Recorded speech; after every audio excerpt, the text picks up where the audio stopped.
Shalom, Amanginang kawan-kawan guru-guru sekolah minggu dimanapun berada.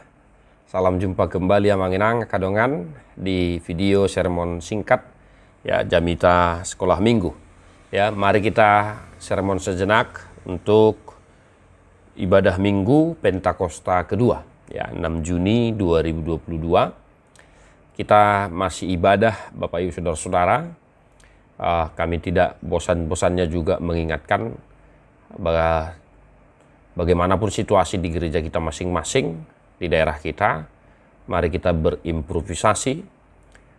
Kalau tidak bisa ibadah seperti biasa anak-anak kita, tapi marilah di minggu-minggu kedua yang kita rayakan di gereja kita tetap melakukan kegiatan-kegiatan sekolah minggu, agar mereka sejak dini terbiasa bahwa di gereja kita ada beberapa rangkaian ibadah minggu yang kita lakukan 2 kali, Natal, Paskah, ya, dan Hasa Saur nih di Porbadia.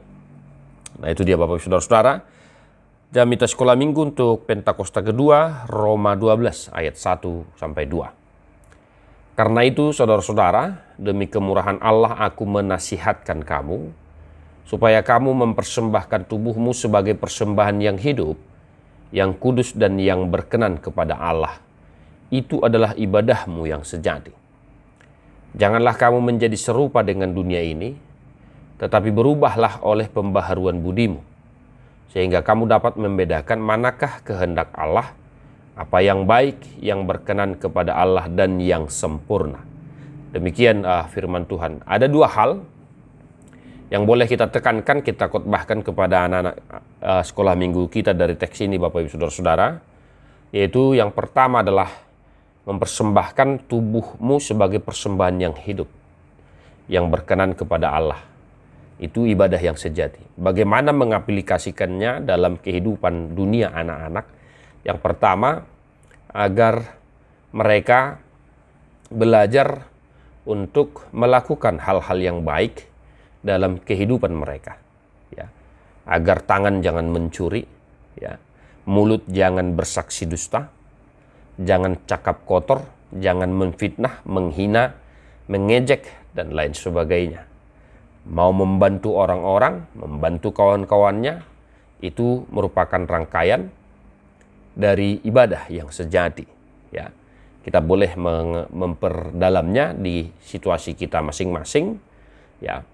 Paling tidak contoh sederhana di daerah yang pernah saya layani, agar anak-anak kita itu tidak terikut-ikut dalam kesehariannya, yaitu cakap kotor, palialeahon, dan lain sebagainya. Nah itu yang pertama. Yang kedua, jangan menjadi serupa dengan dunia, tetapi berubahlah oleh pembaharuan budimu, sehingga dapat membedakan mana yang baik dan yang tidak baik. Nah di Minggu Pentakosta yang pertama saya sudah menyinggung ini.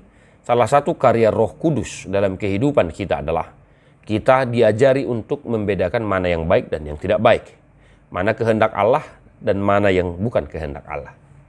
Nah mari tetap kita mengajarkan, menasihatkan anak-anak kita agar senantiasa meminta tuntunan Roh Tuhan dalam kehidupan mereka. Kita harus berhati-hati Bapak Ibu Saudara-saudara, anak-anak sangat mudah terpengaruh, ya. Jadi sejak dari dini, mari kita menasihatkan agar mereka mampu membedakan mana yang baik dan yang tidak baik. Amanginang kawan-kawan mungkin bisa memberi contoh atau menanya kepada anak-anak kita langsung, apa-apa saja perilaku yang dikehendaki oleh Tuhan dalam hidup mereka, dan apa-apa saja yang tidak dikehendaki oleh Tuhan. Ya, baik, demikian beberapa hal yang boleh saya sampaikan kepada kita Amanginang. Pesan saya tetap semangat. Ya, kalau tidak bisa ibadah pagi, kita melakukan kegiatan sore ataupun kegiatan-kegiatan lainnya yang bisa mereka ikuti di gereja kita masing-masing. Tuhan memberkati, tetap berikan pelayanan yang terbaik bagi anak-anak kita, karena melayani sekolah minggu adalah keputusan kita, tetapi melayani Tuhan adalah kewajiban kita bersama. God bless you non-stop.